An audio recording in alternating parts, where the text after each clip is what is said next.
اپنی زندگی اگر پاکیزہ گزارنا چاہتے ہو تو شادی کر لو، بس اتنا لکھا ہے. اپنی زندگی پاکیزہ گزارنا چاہتے ہو تو شادی کر لو، لیکن شادی کیسے کرو، کس عمر میں کرو، لڑکی بڑی ہونی چاہیے یا چھوٹی ہونی چاہیے، پھر شادی کے بعد بیوی کے ساتھ کس طرح رہو، مہر کتنا ہونا چاہیے، یہ تمام چیزیں بائبل بتانے سے خاموش ہے. وید آپ پڑھیں تو ویدوں میں بھی لکھا ہے کہ رام چندر جی نے بھی شادی کی تھی، لہذا تم وواہ کر کے اپنے آپ کو سرکشت کر لو. لیکن شادی کیسے ہونا چاہیے یہ آپ کو نہ ویدوں میں ملے گا، نہ رامائن میں، نہ گیتا کے اندر. کہیں پر بھی آپ چلے جائیے پورا نہ منظر آپ کو نہیں مل سکتا، کیونکہ کوئی دھرم کمپلیٹ نہیں ہے. اسلام سے پوچھئے، محمد رسول اللہ سے سوال کیجئے کہ شادی کیسے کرنا چاہیے، تو اللہ کے نبی صلی اللہ علیہ وسلم کی شریعت جواب دے گی جیسے محمد رسول اللہ نے 25 سال کی عمر میں اپنی سے 15 سال بڑی حضرت خدیجہ کو اپنے نکاح میں لائے. یہ نہیں دے گا کہ یہ ہم سے عمر میں بڑی ہے اور اس کا پہلا شوہر طلاق دے چکا ہے یا انتقال کر چکا ہے، یہ بیوہ ہے، کسی کی شوہر مر گیا، یہ اس کے بعد کی بچی ہوئی بیوی ہے، اور خدیجہ کے 2 بچے بھی ہیں، ہم شادی کر لیں گے تو اس کو بھی سنبھالنا پڑے گا. یہ سب نہیں سوچا، بلکہ آپ نے نکاح کر لیا. خدیجہ نے پیغام بھیجا تھا، اللہ کے نبی صلی اللہ علیہ وسلم نے اپنے چچا ابو طالب سے مشورہ کرنے کے بعد ایکسیپٹ کر لیا. شریعت جواب دے گی کہ بڑی عمر کی عورتوں سے نکاح کرنا کوئی برا نہیں ہے. پھر شریعت یہ بھی کہتی ہے، محمد رسول اللہ جواب دیں گے کہ میں نے عائشہ سے بھی نکاح کیا جو ہم سے عمر میں بہت چھوٹی ہیں، لہٰذا اگر کوئی چھوٹی عمر سے شادی کرنا چاہے تو چھوٹی عمر کی لڑکی سے بھی نکاح کیا جا سکتا ہے، اس میں کوئی برائی نہیں ہے. لیکن رہنا ویسے، اگر تمہاری بیوی عمر میں بڑی ہے تو ویسے رہو جیسے میں خدیجہ کے ساتھ رہا، اگر تمہاری بیوی عمر میں چھوٹی ہے تو ویسے رہو جیسے میں عائشہ کے ساتھ رہا. غور کیجئے، آپ کو ایک ایک چیز کا ثبوت ملتا چلا جائے گا، کوئی چیز باقی نہیں ہے. یہاں تک کہ سونے کے آداب تک لکھے، میاں اور بیوی کو کس طرح اپنی زندگی گزارنا چاہیے وہ تک ملے گا. یہاں تک کہ میاں اور بیوی کے جسمانی اور شاریرک سمبند کیسے ہونا چاہیے جناب محمد رسول اللہ نے اس کو بھی باقی نہیں چھوڑا، اور وہ بھی بتا دیا. کیونکہ اسلام ایک کمپلیٹ مذہب ہے. جیسے ماں اور باپ اپنے بچے کو انگلی پکڑ کے چلنا سکھاتے ہیں، ماں کے پیٹ سے بچہ پیشاب و پائخانہ کرنے کو صاف کرنے کا طریقہ سیکھ کے نہیں آتا، وہ اپنے ماں اور باپ سے سیکھتا ہے. اسی طریقے سے محمد رسول اللہ نے بھی ہمیں انگلی پکڑ کے چلنا سکھایا ہے، سب کچھ بتا دیا ہے کہ تمہیں ایسا کرنا ہے، ایسا کرنا ہے، ایسا کرنا ہے، ایسا کرنا ہے. یہ کمپلیٹ مذہب ہے، کمپلیٹ مذہب ہے اسلام، اسی لیے اس کو مذہب کہا گیا ہے. باقی اور دوسرے مذہب جو ہیں وہ مذہب نہیں ہے، مذہب نہیں ہے، ازم ہے.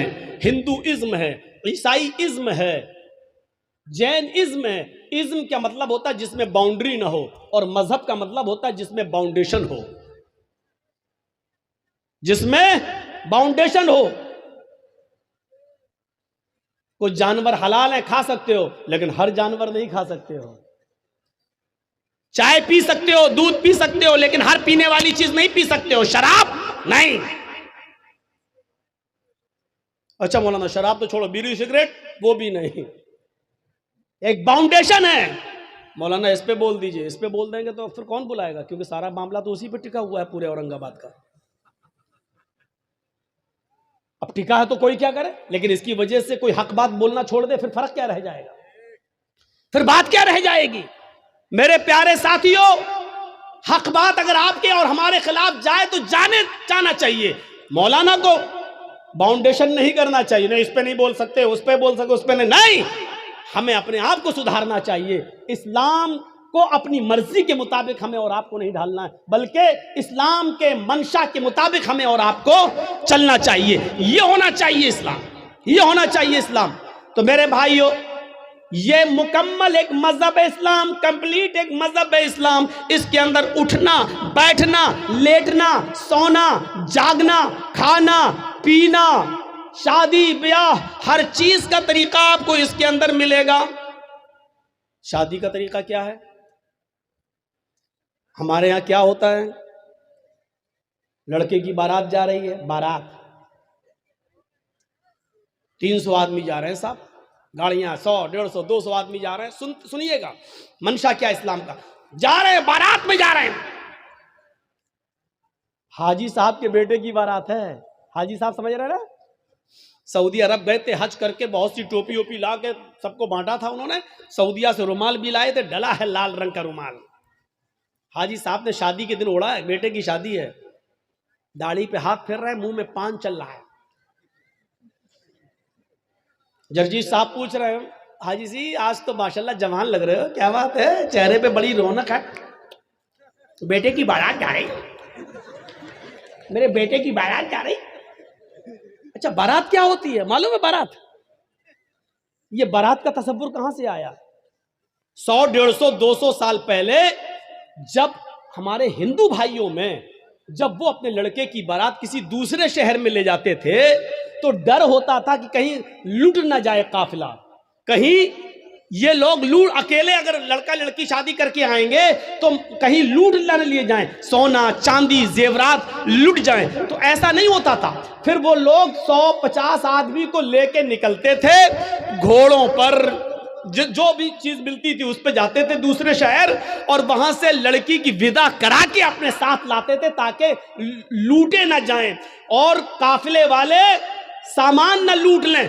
تو وہاں سے یہ رسم نکلی اور نکلتے نکلتے آج اس نے بارات کا نام پا لیا. بارات کا آج یہ حال ہے، ایک گھر سے دوسرے گھر میں بھی بارات جا رہی ہے تو 200 آدمی چاہیے. ان کو بارات نہیں کہنا چاہیے. سچ پوچھو مولانا جرجیس کے حساب سے تو ان کو چور کہنا چاہیے، ڈکیت، ڈاکو. یہ باراتی نہیں ہے، ڈکیت جا رہے ہیں، ڈاکو. لڑکی والے کے گھر ڈاکہ ڈالنے جا رہے ہیں. وہاں جا کے بیٹھ گئے صاحب جیسے ان کے باپ کا گھر ہو. اب غریب لڑکی والا بیچارہ وہ ان کو اچھے سے اچھا کھلا رہا ہے. وہ جانتا ہے کہ اگر کھانے پینے میں تھوڑی سی بھی کمی ہو گئی تو زندگی بھر میری بیٹی کو تانا مارے گا. یہ پورا سماج جتنے آئے ہیں، یہ چور، یہ ڈکیت، یہ سب تانا ماریں گے. دیکھو اس کے باپ نے ایسا کھلایا، کوئی عزت نہیں کی ہے. تو بیچارہ وہ ان چوروں کا پیٹ بھرنے کے لیے ان ڈکیتوں کو حلق تک ٹھوس دیتا ہے، لو کھاؤ، پہلے ناشتہ پھر کھانا، یہاں تک ٹھوس دیتا ہے اس کے صرف اس لیے کہ میری بیٹی کا گھر بس جائے. جبکہ اس کا قرض ادا کرنے کے لیے بیچارہ سالوں سال اس کا بیاج دیتا رہتا ہے لیکن قرض ادا نہیں کر پاتا ہے. یہ کون سوچے گا؟ ان غریب لڑکیوں کے جو ہاتھ پیلے نہیں ہو رہے ہیں یہ کون سوچے گا؟ ذرا تصور کرو کہ ایک موٹر سائیکل پہ وہ لڑکا کیسے بیٹھ جاتا ہے. ہر صاحب بڑی اچھی گاڑی ہے ماشاءاللہ، کہاں سے ملی؟ کتنے میں خریدی؟ جہیز میں ملی. جہیز میں ملی. ارے اس کو کہنا چاہیے بھیک میں ملی، کہتا جہیز میں ملی. اس کو کہنا چاہیے میرے سسر نے مجھے انٹرنیشنل بھکاری سمجھ کے دی، وہ کہتا گفٹ میں دی. نام بدل گئے. دیکھ لیجئے آپ، جو چیز بھیک میں ملی اس کو کہہ رہا جہیز میں ملی، اس کو کہہ رہا جہیز میں ملی. جس کو کہنا چاہیے میرے سسر نے مجھے انٹرنیشنل بھکاری سمجھ کے دیا، بھیک میں دی، اس کو گفٹ کہہ رہا. گفٹ. ارے نام بدل دینے سے حیثیت نہیں بدل دی جاتی ہے. شراب کا نام دوا رکھ دو تو شراب شرابی رہے گی، دوا نہیں ہو جائے گی. مولانا جرجیس کی شیروانی اتار کر کسی سور کو پہنا دو تو کیا وہ سور مولانا جرجیس بن جائے گا؟ لباس بدل دینے سے سور سور ہی رہے گا، گدھا گدھا ہی رہے گا، کتا کتا ہی رہے گا، بھیک بھیک ہی رہے گی. اس کا نام دہیج جہیز رکھ دینے سے معاف کرنا، بھیک کا نام نہیں بدل جائے گا. عورتوں نے ننگے پن کا نام فیشن رکھ دیا. کیا رکھ دیا؟ فیشن. اللہ کے رسول نے تو نہیں کہا وہ فیشن ہے. اللہ کے نبی نے تو کہا نساء کاسیات عاریات. ایک ایسا زمانہ آ جائے گا کہ تم عورتوں کو دیکھو گی کہ وہ کپڑے پہنے ہوں گی لیکن ننگی ہوں گی. اللہ کے نبی نے تو یہ کہا تھا کہ وہ کپڑے پہنے ہوں گی لیکن ننگی ہوں گی. کپڑا پہننے کے باوجود بھی کوئی ننگی ہوتا ہے؟ نہیں، لیکن نبی نے کہا کپڑے تو پہنیں گی لیکن ننگی ہوں گی، کپڑا پہنیں گی لیکن ہاتھ دکھیں گے، کپڑا پہنیں گی لیکن پیٹ دکھے گا، کپڑا پہنیں گی ان کے جسم کا اتار و چڑھاؤ دکھے گا، یعنی وہ ایسے تنگ کپڑے پہنیں گی کہ جس سے اگر کوئی ٹیلر کوئی درجی ان کو دیکھ لے تو ناپ لینے کی ضرورت نہ پڑے، وہ اپنی آنکھوں میں پورا کا پورا بسا لے کہ اس کا سینہ اتنا، اتنی اس کی کمر اتنی، اس کی بلاؤز کا سائز اتنا، وہ صرف ایک نظر دیکھ کر اندازہ لگا لے کہ اس کی ساڑی کا ناپ کتنا، اس کی بلاؤز کا ناپ کتنا، اس کے پیٹ کا ناپ کتنا، اس کی کمر کا ناپ کتنا، اس کے سینے کا ناپ کتنا۔ ایسی عورتوں کو بتایا اللہ کے نبی نے کہ کپڑے تو پہنیں گی لیکن ننگی ہوں گی۔ نبی نے تو ان کو ننگا کہا ہے۔ اب ہمارے ہاں نام بدل گیا، یہ فیشن ہے، یہ فیشن ہے، لڑکیاں چپکے ہوئے کپڑے پہن کر مارکیٹ جا رہی ہیں، ان کی ران سے کپڑا چپکا ہے، ان کی پنڈلی سے کپڑا چپکا ہے، ہم کہہ رہے ہیں فیشن ہے یہ۔ میرے بھائیوں، تمہارے نام بدل دینے سے ان کا ننگا پن ختم نہیں ہو جائے گا۔ اللہ کی قسم تمہاری نظروں میں فیشن ہے، لیکن محمد رسول اللہ کی نظر میں وہ لڑکی ننگی ہے، ننگی ہے، ننگی ہے، برہنہ ہے، برہنہ ہے، برہنہ ہے۔ نام بدل دینے سے حیثیت نہیں بدل جاتی ہے۔ بھیک کا نام دہیج رکھ دو، معاف کیجئے گا بھیک بھیک ہی رہے گی۔ دہیج ہو جانے سے یا جہیز ہو جانے سے میرے بھائیوں اس کی حیثیت نہیں بدل جائے گی۔ اور جہیز کس کو کہتے ہیں؟ دہیج تو ہندی لفظ ہے، اردو میں اس کو کہتے ہیں جہیز۔ اگر دیکھا جائے تو جہز یجہز و تجہیز اس سامان کو کہتے ہیں جو میت کے ساتھ جاتا ہے قبرستان تک۔ کہتے ہیں تجہیز و تکفین ہو گئی اس کی، عربی میں بولا جاتا ہے اردو میں کہ اس کی تجہیز، ایک فلاں آدمی مر گیا، انتقال ہو گیا ہے، اس کی تجہیز، اس کی تکفین 2 بجے ہوگی۔ اس کا مطلب کیا ہے؟ تجہیز سے بنا ہے جہیز، مرنے والے کے ساتھ جو سامان جاتا ہے، کفن افن وغیرہ، چارپائی وغیرہ، اس کو کہا جاتا ہے جہیز۔ آج وہ جہیز شادی کے بعد ہمیں ملتا ہے۔ ذرا اندازہ لگائیے گا کہ کتنا برا لفظ ہے جو مرنے کے بعد میت کے ساتھ جاتا ہے، وہ ہم شادی کے موقع پہ لیتے ہیں جہیز کے نام پر۔ اتنا سننے کے باوجود بھی وہ پاگل ہی ہوگا جو کل شادی کرے اور پھر جہیز لے لے۔ یہ سننے کے بعد بھی اب غور کریں، آپ شادی ہمارے یہاں کیسی ہو رہی ہے؟ پہلے باراتی پہنچ گئے، اب چلو چور اور ڈکیت کہہ دیا کافی ہے، اب باراتی کہہ دے رہا ہوں، بار بار برا نہ لگے۔ پہنچ گئے، ہو گیا سب۔ لیکن اللہ کے رسول کے زمانے میں شادی کیسی ہوتی تھی؟ وہ سارے واقعات آپ کے سامنے ہیں، سنے ہوں گے۔ ایک عورت اللہ کے نبی کے پاس آئی اور کہنے لگی کہ اللہ کے رسول، میں آپ سے شادی کرنا چاہتی ہوں، انی احب لک، میں اپنے آپ کو ہبا کر رہی ہوں۔ تو اللہ کے نبی صلی اللہ علیہ وسلم نے کیا فرمایا؟ اب مجھے ضرورت نہیں ہے۔ وہاں ایک صحابی بیٹھے ہوئے تھے، فوراً کہنے لگے اللہ کے رسول اگر آپ کو ضرورت نہیں ہے تو میرے ساتھ کروا دیجیے اس کی شادی۔ کوئی بری بات نہیں کہی انہوں نے، میرے ساتھ کروا دیجیے۔ اللہ کے نبی نے کہا تم کرو گے؟ کہا ہاں مجھے ضرورت ہے بیوی کی۔ اس عورت سے پوچھا کہ تم اس کے ساتھ کرو گی؟ اس نے کہا آپ کے لیے آئی تھی، اگر آپ نہیں کر سکتے تو اس کے ساتھ کر دیجیے، مجھے تو گھر بسانا ہے۔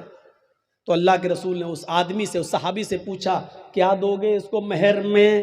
یہ نہیں پوچھا لڑکی سے تیرا باپ ہے، تیرا بھائی ہے، کیا دے گا اس صحابی کو؟ یہ نہیں پوچھا، بلکہ کیا پوچھا اس صحابی سے، کیا دو گے اس کو مہر میں؟ کہتا مہر میں کیا دو گے؟ کچھ نہیں ہے میرے پاس۔ بخاری کی حدیث کے الفاظ ہے ما عندی شیء، میرے پاس کچھ نہیں ہے، کچھ نہیں ہے اور شادی کا سپنا۔ آئے ہائے ہائے، اسلام دیکھیے، اسلام کچھ نہیں ہے اور شادی کا سپنا، کچھ نہیں ہے اور شادی کرنا چاہتا ہے۔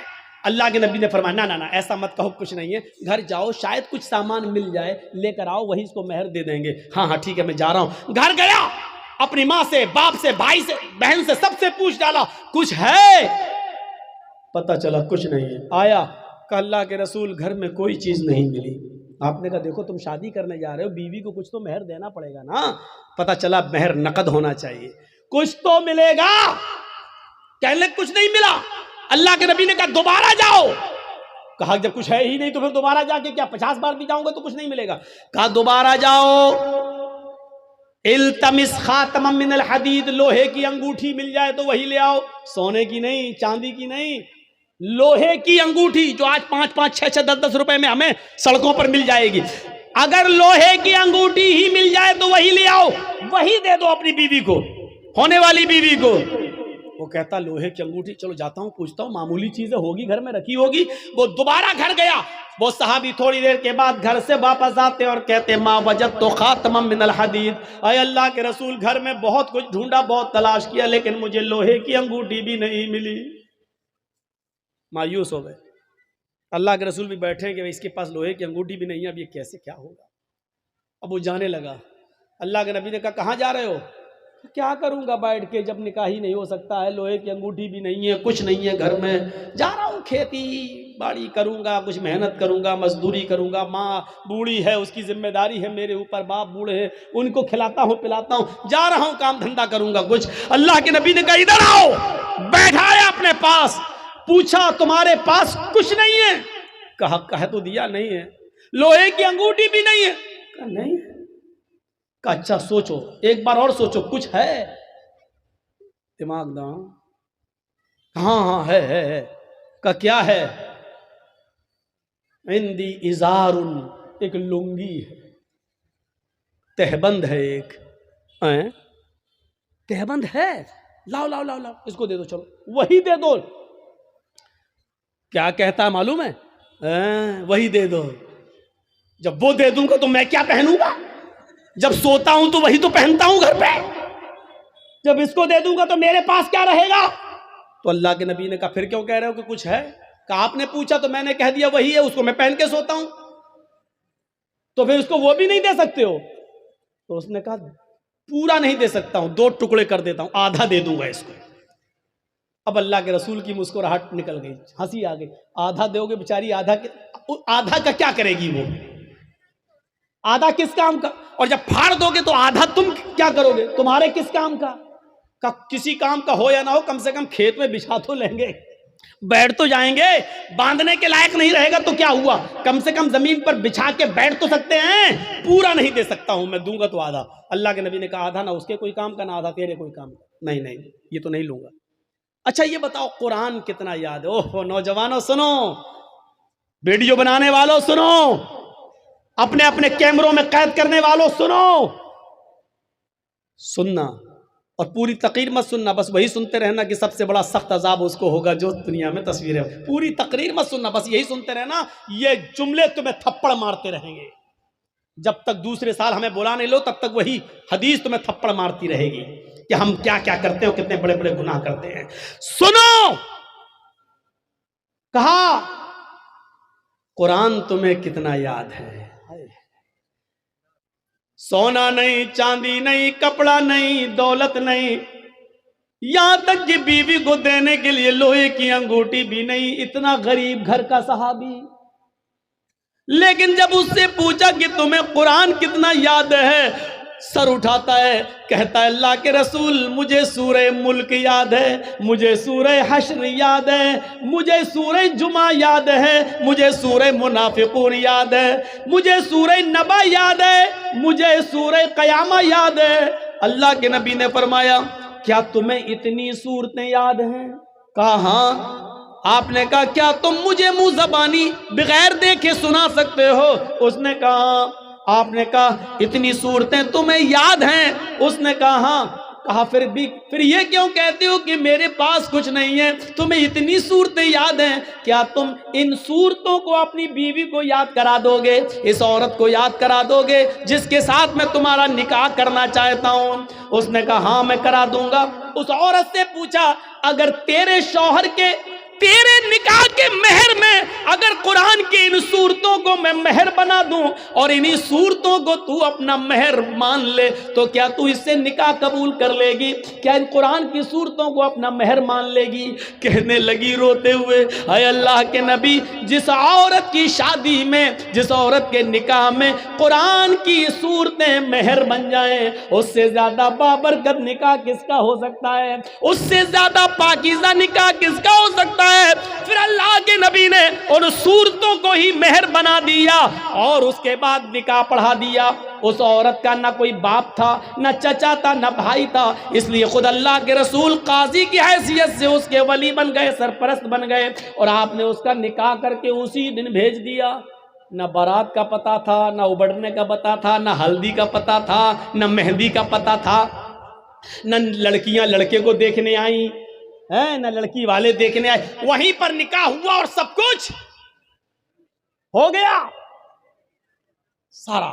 اور سنو، یہ نکاح جتنی سادگی کے ساتھ ہوا، 1400 سال کے بعد آج بھی اس نکاح کا چرچا ہوتا ہے، اس نکاح کا تذکرہ ہوتا ہے، اس نکاح کا ذکر ہوتا ہے. 1400 سال کے بعد بھی اس نکاح کا ذکر ہو رہا ہے. تو میرے بھائیوں، میں کہنا یہ چاہ رہا تھا کہ اسلام مکمل ایک مذہب ہے، مکمل کمپلیٹ ایک دین ہے، کمپلیٹ. اسلام کے علاوہ کوئی دین کمپلیٹ نہیں ہے. اسلام کی خصوصیت ایک اور ہے. کیا ہے؟ یہ دین معتدل ہے. معتدل کس کو کہتے ہیں؟ آئیے ذرا سن لیجئے.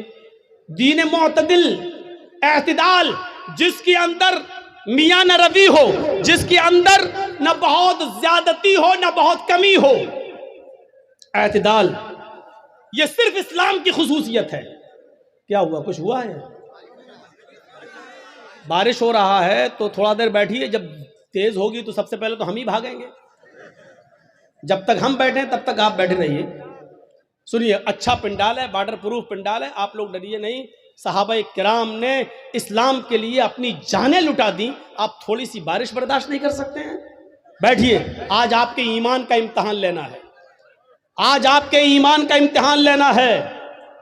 جو یوگی اور مودی کا پرستار ہے وہ جائے، جو محمد رسول اللہ کا پرستار ہے وہ بیٹھے، جو ایمان جس کے دل میں ہے وہ بیٹھے، جس کو ان سیاسی لیڈروں سے محبت ہے وہ جائے، جس کو ایمان سے پیار نہ ہو وہ جائے، جس کو محمد رسول اللہ کی شریعت سے پیار ہے وہ یہاں بیٹھے، وہ یہاں سنے. میرے بھائیو، اسلام ایسے ہی نہیں ملا ہے، ایسے ہی نہیں ملا ہے. صحابہ کی قربانیوں کے بعد، ان کی گردنیں کٹنے کے بعد، ان کی شہادتوں کے بعد یہ اسلام ہم تک آیا ہے. سمیہ رضی اللہ تعالیٰ عنہ نے اپنی شرمگاہ میں نیزہ داخل کروایا تھا، لیکن اللہ اللہ کہتی رہی تھی. اس کے دونوں پیر باندھ دیے گئے تھے، چیر دی گئی، جسم سے 2 ٹکڑے کر دیے گئے، لیکن اسلام کو نہیں چھوڑا. آؤ، تم سمیہ جیسی صحابیات کے ایمان پہ بھروسہ کرتے ہو تو بیٹھو. ان کی طرح ایمان اگر تمہارے دلوں میں موجود ہے تو بیٹھو.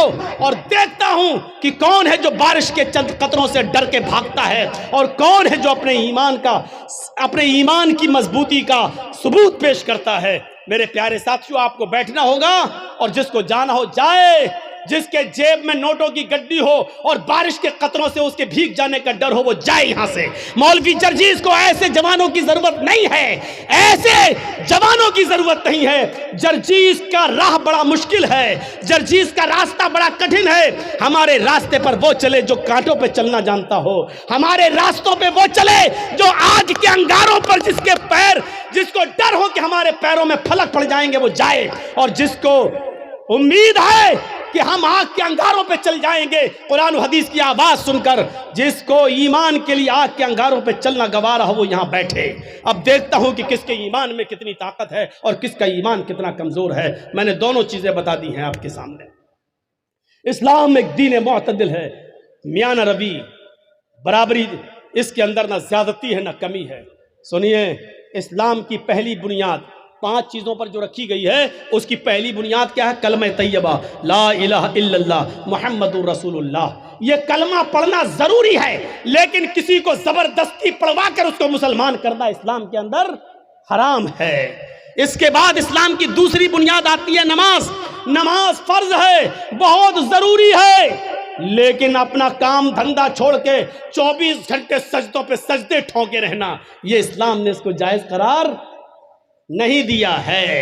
جمعے کی نماز فرض ہے ہر مسلمان مرد پر، عاقل اور بالغ پر، لیکن جمعے کی نماز کے لیے صبح آ جاؤ اور شام تک مسجد میں رہ کر سجدوں پہ سجدے کرتے رہو، یہ نہیں سکھایا، بلکہ کہا فَإِذَا قُضِيَتِ الصَّلَاةُ فَانتَشِرُوا فِي الْأَرْضِ، جب نماز جمعہ ہو جائے تو آپ مسجد خالی کر دو اور رکشہ چلاؤ، لکڑیاں اکٹھی کرو، جنگلوں سے لا لا کر بازار میں بیچو، محنت کرو، مزدوری کرو، کھیتی کرو، باڑی کرو، اور اپنی بیوی اور بچوں کا پیٹ پالو، ان کے لیے محنت و مزدوری کرو۔ اسلام نے یہ شکشا دی ہے۔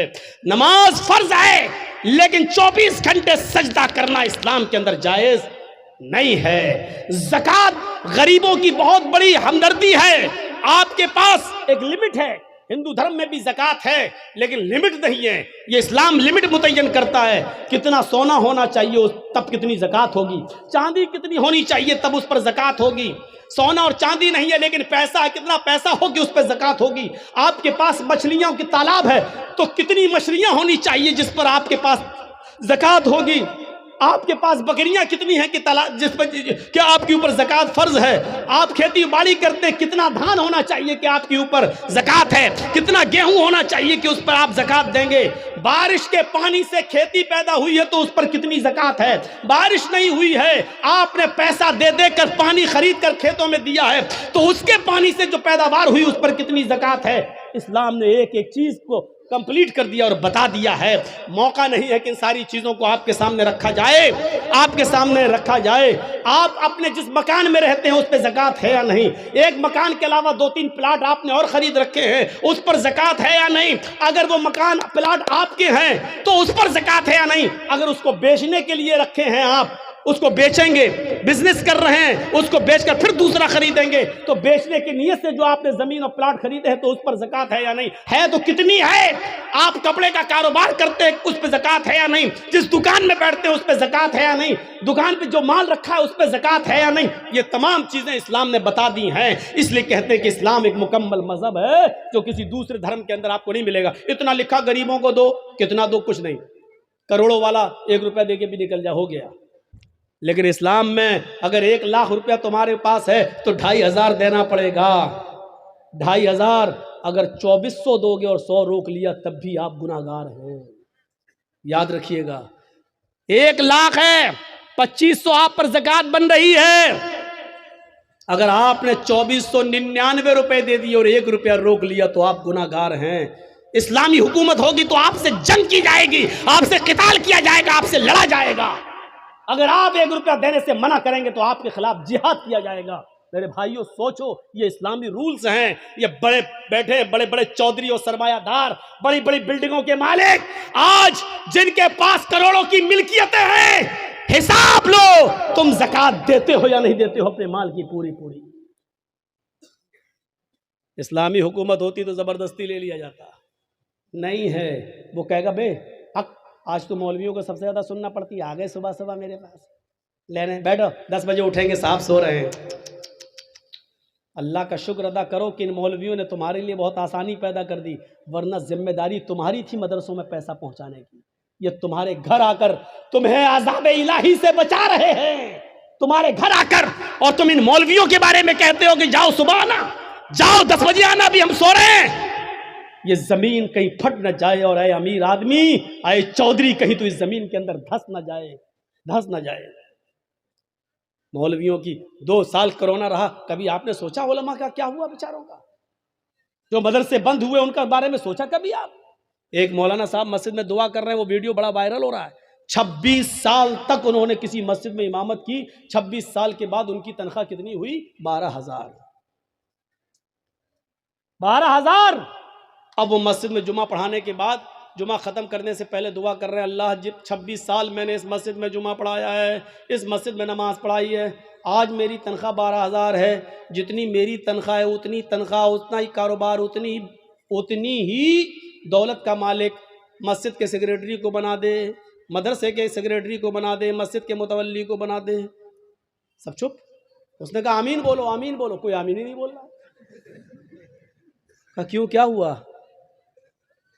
تمہیں یہ دعا بری لگ رہی ہے تو کم سے کم مولویوں کے بارے میں بھی تو سوچو۔ 12 سال سے اس کی تنخواہ 3,000 4,000 سے آیا، 12 سال 26 سال میں اس کی تنخواہ 12,000۔ یہ قوم کا حال ہے جو اپنے ایمان کی قدر نہ کر سکے، جو اپنے ایمان کی تنخواہ نہ بڑھا سکے، جو اپنے ایمان کو کھاتا اور پیتا ہوا نہ دے سکے، وہ اسلام کے لیے کیا قربانی دے گا؟ کون کرے گا ان کی دیکھ ریکھ؟ میں نے کہا نا 4 لاکھ مدرسے، 50 لاکھ علماء، نتیجہ 2% مسلمان۔ نماز فرض ہے، دن بھر مصلی بچھا کر نماز پڑھنے کی اجازت نہیں۔ زکوٰۃ فرض ہے، لیکن اسلام نے یہ بھی نہیں کہا کہ تمہارے پاس جو کچھ سب غریبوں میں دے دو اور خود فقیر بن جاؤ، یہ بھی جائز نہیں ہے۔ دیکھ رہے ہیں آپ، اور جو ایسا کرتا ہے وہ بیوقوف اور پاگل ہے۔ اسلام نے جتنا بتایا اتنا دو، اس کے بعد جو اور دے سکتے ہو وہ تمہارا صدقہ و خیرات ہوگا۔ زکوٰۃ جتنی بنتی ہے اتنی تو دو کم سے کم، لیکن پورا کا پورا سب کچھ لٹا دینا اور اپنے آپ کو کنگال کر دینا، اسلام نے یہ نہیں سکھایا۔ آخری چیز ہے اسلام کی حج، بہت بڑی نعمت ہے، حج فرض ہے۔ اگر آپ کے پاس اس وقت حج کی استطاعت ہو گئی ہے، لیکن 2 سال کے بعد آپ کی بیٹی کی شادی ہے اور آپ حج کا فارم نہیں بھر رہے تو آپ گناہ گار ہیں، یہ سوچ کر پہلے بیٹی کی شادی کر دیں، اس کے بعد ہم حج کرنے جائیں گے۔ نہیں، آپ کے پاس حج کا پیسہ ہو گیا، حج کی استطاعت ہو گئی، آپ کو جانا پڑے گا۔ اس سال فارم بھریے، قسمت میں ہوگا تو آپ کی منظوری آ جائے گی، نہیں ہوگا تو پھر دیکھیے بعد میں دیکھا جائے گا۔ لیکن بیٹی کی شادی کے انتظار میں آپ رک رہے تو غلط کر رہے ہیں، کیونکہ بیٹی کی شادی میں خرچ کرنے کی اجازت اسلام نے نہیں دی ہے، لیکن حج کو فرض کیا ہے اور حج کی فرضیت اسلام کے اندر موجود ہے۔ اور اگر کوئی امیر آدمی جو ابھی تک حج کی استطاعت رکھتا ہے 3-4 لاکھ روپے خرچ کر کے حج کرنے جا سکتا ہے لیکن نہیں جا رہا ہے، اگر اسی حال میں اس کی موت ہو گئی تو مات علی المجوسیہ، تو وہ مجوسیت کی موت مرے گا۔ یہ اللہ کے نبی نے فرمایا کہ وہ اسلام پر نہیں، مجوسیت کی آگ کا پجاری ہو کر مرے گا، اس کا انتقال اسلام کے اوپر نہیں ہوگا۔ مات علی المجوسیہ، وہ مجوسیت پر مرے گا۔ ایک حدیث کے اندر آتا ہے مات علی غیر الفطرہ، وہ اسلام کے خلاف غیر اسلام پر مرے گا، یعنی اس کا انتقال اسلام کے اوپر نہیں ہوگا۔ ہم نے معمولی چیز سمجھ لیا ہے، لیکن اسلام کے اندر حج فرض ہے، وہاں تک جانا ضروری ہے، لیکن یہ بھی نہیں کہا کہ آپ کے پاس وہاں تک جانے کی طاقت نہیں ہے تو اپنی دکان بیچ دو، دکان کا سارا مال بیچ دو، آپ اپنا مکان بیچ دو اور حج کرنے جاؤ، یہ بھی نہیں کہا ہے۔ اسلام معتدل ہے، اسلام اعتدال چاہتا ہے، بیچ کا راستہ چاہتا ہے۔ اگر تمہارے پاس طاقت ہے وہاں تک جانے کی تو جاؤ۔ زکوٰۃ اگر تم پہ فرض ہو رہی ہے تو دو، رمضان کے روزے تم رکھو، لیکن یہ بھی نہیں کہا کہ مسلسل اور پے در پہ رکھتے چلے جاؤ، ہمیشہ رکھو کبھی نہ چھوڑو، یہ بھی نہیں کہا ہے۔ اگر ایسا کرتے ہو تب بھی گناہ گار ہو۔ تو یہ اسلام معتدل ہے، اعتدال اس کے اندر ہے، میان روی اور بیچ کا راستہ ہے۔ اسلام دین السہل ہے، یہ آسانی چاہتا ہے۔ میں جانتا ہوں کہ نماز فرض ہے، کسی بھی حال میں معاف نہیں ہے، لیکن مولانا جرجیز کو کرسی سے باندھ دیا گیا ہے، کچھ گنڈے ہم سے جے شری رام کے نعرے لگوا رہے ہیں، مار رہے ہیں۔ اسی وقت اذان کی آواز آتی ہے اللہ اکبر اللہ اکبر، جرجیز صاحب نماز اس وقت بھی معاف نہیں۔ دیکھ رہے ہیں آپ، جرجیز صاحب کہہ رہے ہیں ظالموں مار لینا مجھے، لیکن نماز کا وقت ہو گیا، کم سے کم مجھے نماز پڑھ لینے دو۔ یہ کہنا پڑے گا جرجیز صاحب کو۔ چھوڑ دیتے ہیں تو ٹھیک ہے، لیکن ہاتھ پیر بندے ہیں، نہیں چھوڑ رہے ہیں۔ ایک بار کہیے ظالموں چھوڑ دو مجھے تاکہ میں وضو بنا لوں، انہوں نے کہا نہیں، تمہارے ہاتھ پیر نہیں کھولے جائیں گے، تب بھی نماز فرض ہے۔ اگر وضو بنانے کی اجازت نہیں دی جا رہی ہے تو دل میں نیت کر لو وضو کی۔ سن رہے ہیں؟ مار پڑ رہی ہے، دشمن سامنے کھڑا ہے، نوجوانوں تمہارے اوپر تو یہ کچھ بھی نہیں ہو رہا ہے اور پھر بھی تم سوتے رہتے ہو، بنے ہو محمد اسلم، محمد اکرم، محمد اظہر، محمد فلاں۔ اوہ سنو، مار لگ رہی ہے، ڈنڈوں پہ ڈنڈے برسائے جا رہے ہیں، تھوڑی دیر بعد ہماری روح نکل جائے گی، کیونکہ لنچنگ کرنے والوں نے ہمیں چھوڑا نہیں ہے، مار مار کے مار ہی ڈالا ہے۔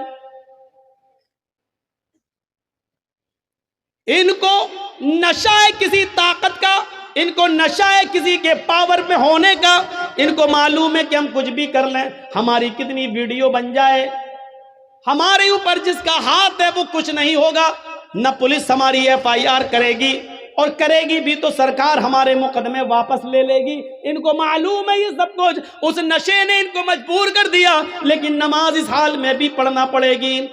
آسانی کیا ہے؟ نماز فرض ہے، یہ سختی ہے، لیکن آسانی کیا ہے؟ اگر وہ تمہیں وضو نہیں بنانے دے رہے ہیں تو تم دل میں نیت کر لو وضو کی۔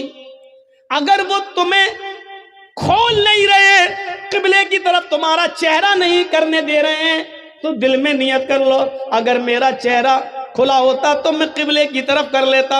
اے اللہ، میرے لیے قبلہ آج بدلنے کی طاقت نہیں ہے، میرے لیے یہ لوگ میرا چہرہ قبلے کی طرف نہیں کر سکتے، لیکن اینما تولوا وجوہکم، ہم جہاں کہیں بھی ہیں، جس طرف بھی میرا چہرہ ہے، تو اپنے علم کے اعتبار سے ہر جگہ ہے۔ اے اللہ، میری نیت کو ہی میرے لیے قبلہ بنا دے، لیکن نماز پھر بھی پڑھنا پڑے گی۔ اللہ اکبر کہنے کے لیے ہاتھ نہیں اٹھ رہے ہیں، ہاتھ پیر باندھ دیے گئے ہیں، تو زبان سے ہی کہہ دو اللہ اکبر۔ ہاتھ نہیں باندھ پا رہے ہو تو مت باندھو۔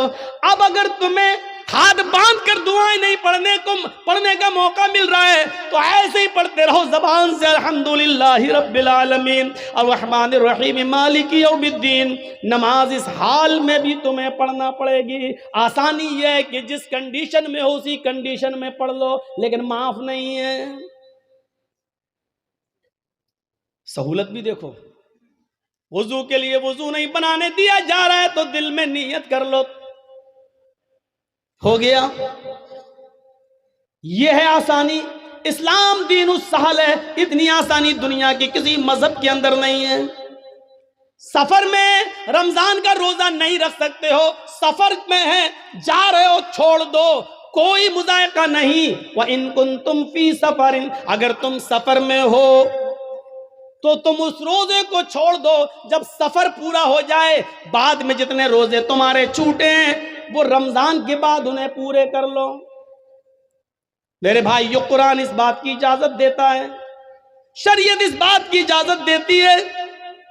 آج تمہیں ایک آسانی دین کے اندر سہولت کا ایک منظر دکھاؤں کہ ایک صحابی اللہ کے نبی کے پاس آئے اور آ کر کہنے لگے، اے اللہ کے نبی میں تو برباد ہو گیا۔ اللہ کے نبی نے کہا کیا ہوا؟ کہا میں بتا نہیں سکتا ہوں۔ کہا بتا نہیں سکتا ہو تو راستہ کیسے نکلے گا تیرے لیے؟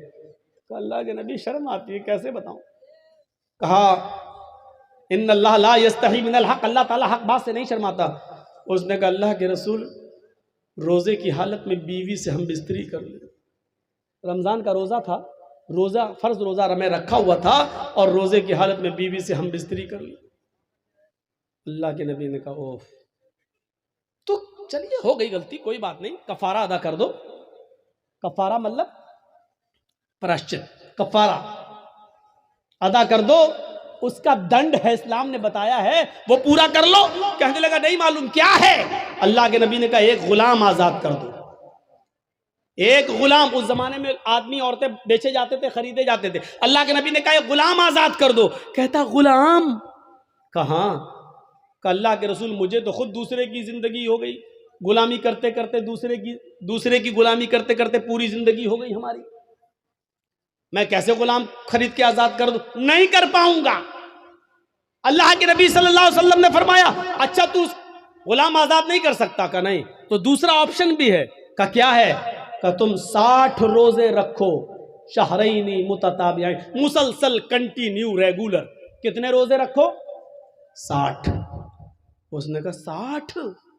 کہ یہ بھی نہیں ہو پائے گا، وہ بھی کنٹینیو سمجھ رہے ہیں نا؟ اگر 55 روزے 55 روزے رکھ لیے اور ایک چھوڑ دیا، نہیں ایک دن سستالے بعد میں پھر رکھیں گے، ایک چھوڑ دیا تو 55 بیکار، اب پھر 1 سے 60 رکھو۔ اگر بخار آ گیا، بیمار ہو گئے، کوئی بات ہو، وہ ایک الگ بات ہے، وہ ایک مجبوری ہے، لیکن سوچو جو لوگ روزے کی حالت میں، جن کی نئی شادی ہوتی ہے، اس لیے ان سے کہا کہ زیادہ روزے کی حالت میں تھوڑا دور ہی رہو، روزے کی حالت میں بیوی سے۔ کیوں کہا؟ کیونکہ نئی شادی ہوئی ہے، تھوڑا قریب آؤ گے، دل بہک گیا، کہیں ایسا نہ ہو کہ روزہ ہی خراب کر بیٹھو۔ تو اللہ کے نبی صلی اللہ علیہ وسلم نے منع کیا ہے، روزے کی حالت میں زیادہ قریب مت ہو، رات پوری پڑی ہے، دن میں قریب مت ہو۔ تو اس نے کہا اللہ کے رسول 60 روزے وہ بھی مسلسل پیدل پر نہیں رکھ پاؤں گا. آپ نے کہا کیوں؟ کہا ایک روزے میں تو یہ حالت ہو گیا بیوی سے مل بیٹھا 60 نہیں رکھ پاؤں گا. ایک روزے پہ تو صبر نہیں ہو سکا, 60 میں کون کر لے گا؟ نہیں ہو, یہ بھی نہیں ہو, میری طاقت سے باہر ہے. اللہ کے نبی نے کہا اچھا تو تیسرا آپشن بھی ہے تمہارے لیے. کہا کیا؟ آپ نے کہا 60 مسکینوں کو کھانا کھلاؤ. بڑا دلچسپ واقعہ ہے. 60 مسکینوں کو کھانا کھلاؤ. کہتا ہے 60 کہاں؟ کہ اللہ کے رسول آپ کو معلوم نہیں ہے کہ میں کس بستی سے آیا ہوں؟ کہ کس بستی سے آیا ہوں؟ کہ اللہ کے رسول میں فلاں فلاں بستی کا رہنے والا ہوں, اور میرا حال یہ ہے کہ صبح اگر کھا لیتا ہوں تو شام کو بھوکا سوتا ہوں, اور شام کو اگر کھانے کو مل جائے تو صبح نہیں ملتا ہے. ایک ٹائم نصیب ہے, ایک ٹائم نہیں. اور آپ ہم سے کہہ رہے ہیں 60 مسکینوں کو کھانا کھلاؤ. ارے ہمیں تو 2 ٹائم کھانا نصیب نہیں ہو رہا, 60 کو کہاں سے کھلاؤں گا؟ اللہ کے نبی نے کہا یہی 3 راستے تھے, چلو ایک اور راستہ نکالتا ہوں تمہارے لیے. نماز کا وقت ہوا, نماز پڑھنے صحابہ آئے. نماز کے بعد آپ نے صحابہ کو بتایا تمہارے بھائی کو ایسی ایسی پریشانی ہو گئی ہے, اس کے لیے کچھ مدد کرو, کچھ چندہ اندہ کرو. صحابہ نے چندہ کیا, کوئی 2 کھجور لایا, کوئی 5 کھجور لایا, کوئی 10 کھجور لایا. 10 کلو کا ایک ٹوکرا بھر گیا کھجوروں کا, اتنا بڑا ٹوکرا. اللہ کے رسول نے کہا لو یہ تمہارے بھائیوں نے تمہاری مدد کی ہے, چلو اس 10 کلو کھجوروں کے ٹوکرے کو اٹھاؤ, اپنے گاؤں میں لے جاؤ, اپنے قبیلے میں, اور وہاں جتنے غریب ہیں ان میں تقسیم کر دو, تمہارا کفارہ ادا ہو جائے گا. جاؤ. ہنسنے لگا. اللہ کے نبی نے کہا کیوں ہنس رہے ہو؟ کہ اللہ کے رسول آپ نے کہا اپنے گاؤں میں لے جاؤ اور غریبوں میں بانٹ دو.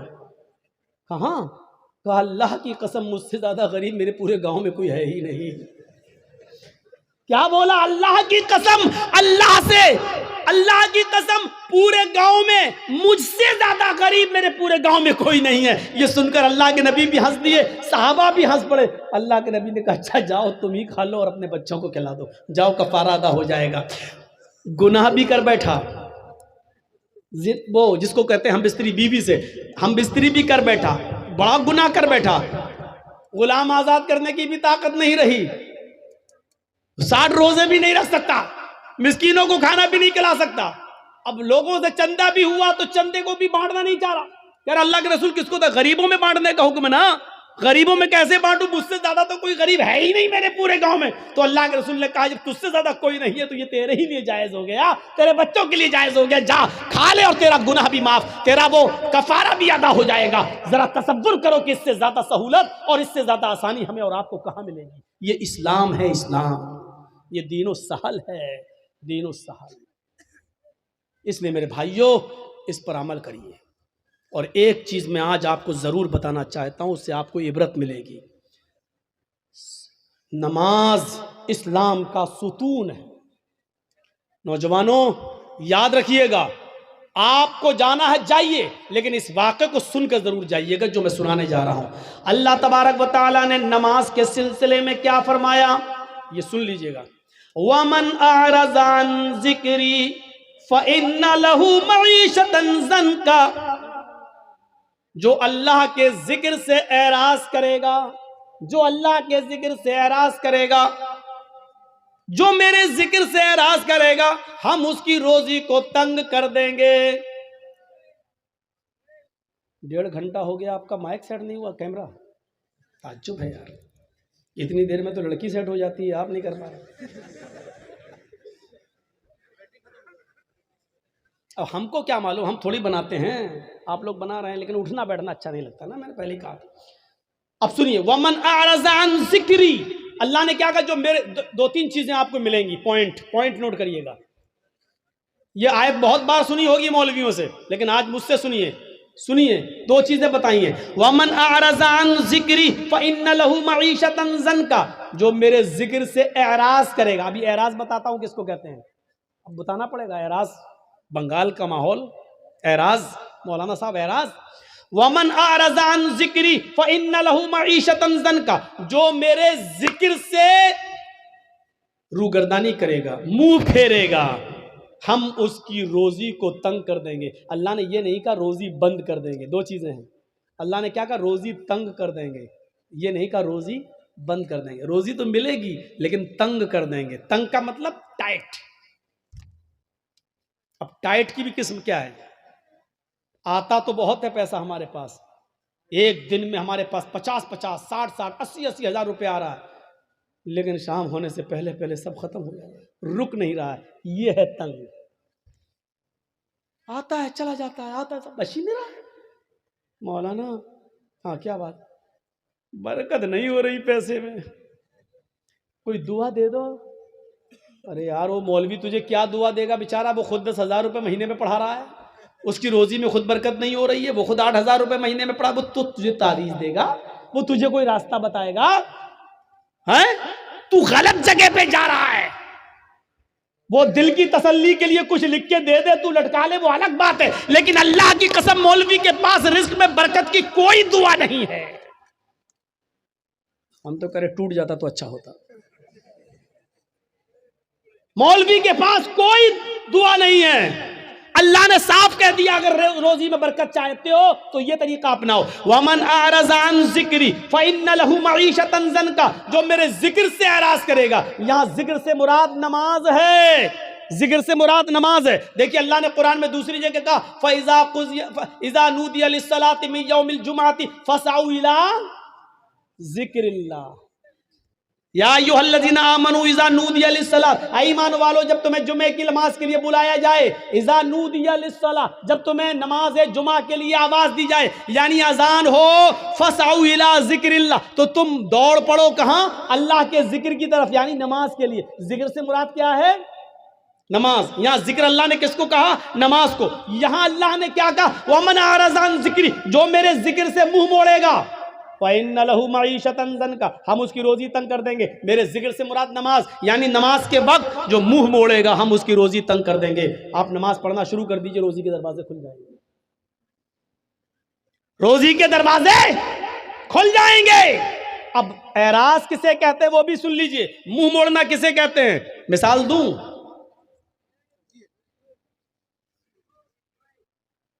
ہمارے نوٹ بھیگ گئے، ہمارے پاس 2,000 کے نوٹ کی ایک گڈی ہے اور رکھی ہوئی ہے گھر کے آنگن میں، کھلا ہوا ہے، اور بارش ہو رہی ہے، ہم کیرم بورڈ کھیل رہے ہیں۔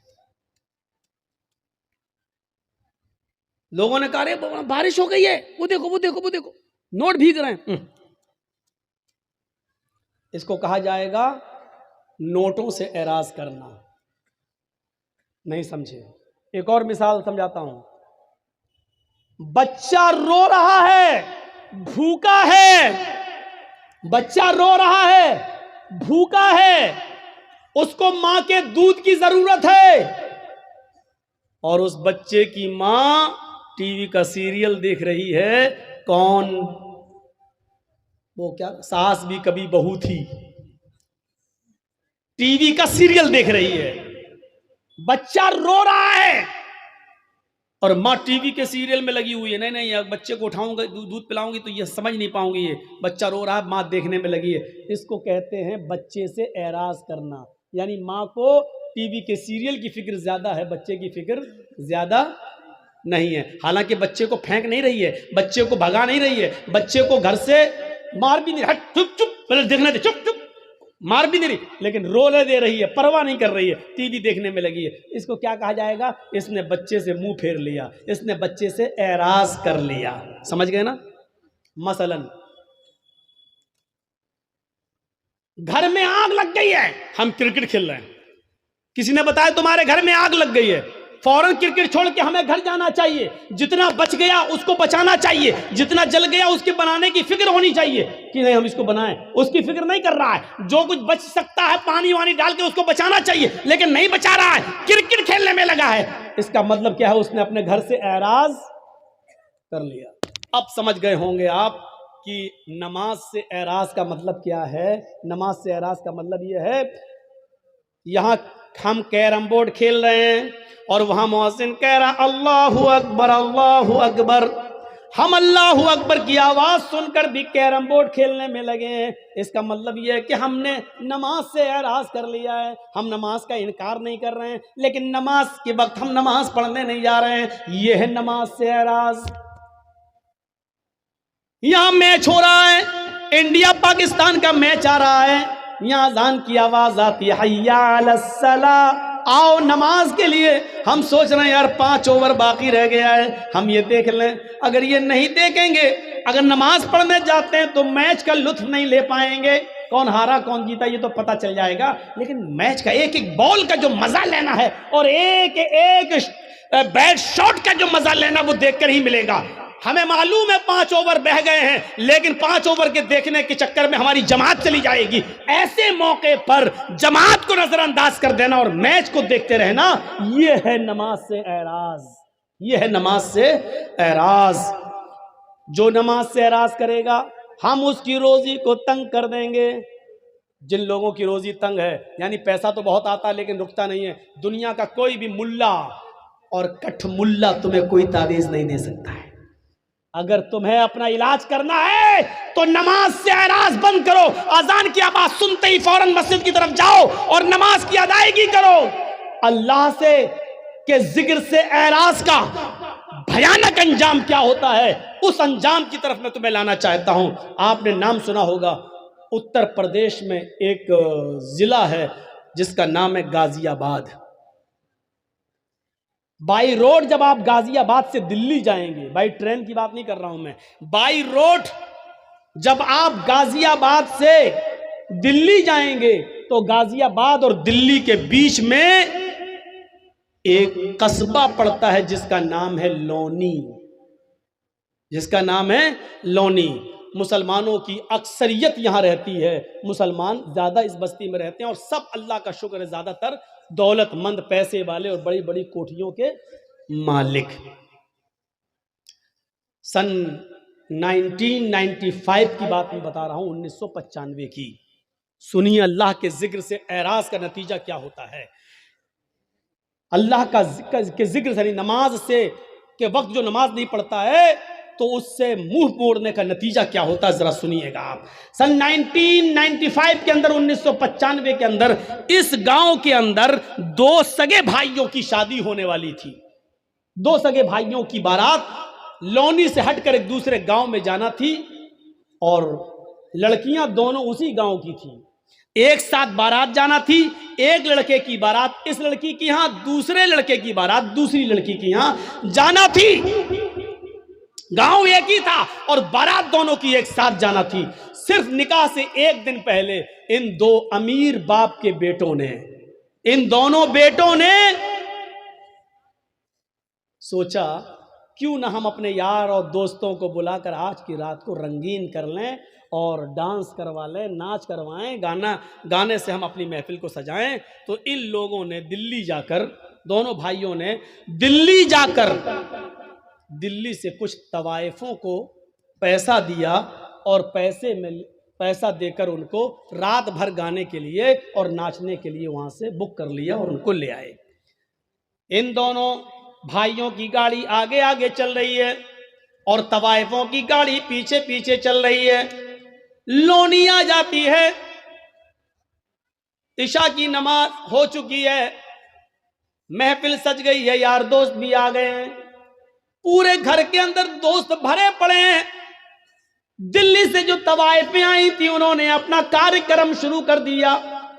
کارکرم شروع ہو گیا, ناچ شروع ہو گیا, گانا شروع ہو گیا. طوائفوں نے اپنے ٹھمکے دکھانا شروع کر دیا, اپنی کمر مٹکانا شروع کر دی. گانے میں ایک سے ایک بے شرم و بے حیا گانے گانے لگے. یہ دونوں بھائی اور ان کے یار دوست مزے لے لے کر اس رات کا مزہ لے رہے ہیں, ان طوائفوں کے چھلکتے ہوئے جسم اور ان کی کمر کے مٹکنے کا اور ٹھمکوں کا آنند لے رہے ہیں. رات کب گزر گئی پتہ نہیں چلا, رات کب گزر گئی پتہ نہیں چلا. صبح فجر کی آذان کی آواز آنے لگتی ہے, اللہ اکبر اللہ اکبر اللہ اکبر اللہ اکبر. ان دونوں بھائیوں کے مکان سے کوئی 200-300 میٹر کی دوری پر مسجد ہے اور اس مسجد سے ایک مؤذن اذان دے رہا ہے. اس کی اذان کی آواز اس گھر میں بھی آ رہی ہے جہاں ناچ و گانا ہو رہا ہے. ان طوائفوں نے جب اذان کی آواز سنی تو اپنے پائلوں کی چھنکار روک دی, اپنے کمر کا ٹھمکا چھوڑ دیا. وہ تھوڑی دیر کے لیے اذان کو سنتی ہیں اور خاموش ہو جاتی ہیں. ان دونوں بھائیوں نے دیکھا کہ ان طوائفوں نے ناچنا چھوڑ دیا، انہوں نے گانا چھوڑ دیا، یہ سیدھی کھڑی ہو گئی ہیں۔ ان طوائفوں کے کھڑے ہو جانے سے اور خاموش ہو جانے سے ان دونوں بھائیوں کو بہت غصہ آیا۔ دونوں بھائیوں نے ان طوائفوں سے کہا، اے کیا ہوا، رک کیسے گئی ہو؟ یہ ٹھمکے دکھانا، ناچنا اور گانا تم نے بند کیسے کر دیا؟ ان طوائفوں نے کہا، صاحب یہ اذان کی آواز آ رہی ہے، اذان کی آواز آ رہی ہے، اذان کے احترام کی وجہ سے میں رک گئی ہوں۔ ان بھائیوں نے کہا، کیوں رکی ہو؟ نہیں ناچ گانا شروع کرو۔ ان طوائفوں نے کہا، دیکھیے صاحب، ہم بھلے ہی گناہگار ہیں، ہم بھلے ہی مجبوری میں اپنے جسم کی نمائش کرتے ہیں اور ناچتے ہیں اور گاتے ہیں، لیکن اس کا یہ مطلب نہیں ہے کہ اذان کی آواز کا بھی ہم احترام نہ کریں۔ اتنا تو ہم مانتے ہیں، اتنا تو ڈر ہمیں بھی ہے۔ صاحب تھوڑی دیر کی تو بات ہے، اذان ہو جانے دیجئے، اس کے بعد ہم ناچنا اور گانا شروع کر دیں گے۔ ان دونوں بھائیوں نے جو جواب دیا وہ سنیے۔ ان دونوں بھائیوں نے جو جواب دیا وہ جواب یہ تھا، اذان تو دن بھر میں 5 مرتبہ ہوتی ہے، وہ تو ہوتی ہے، وہ تو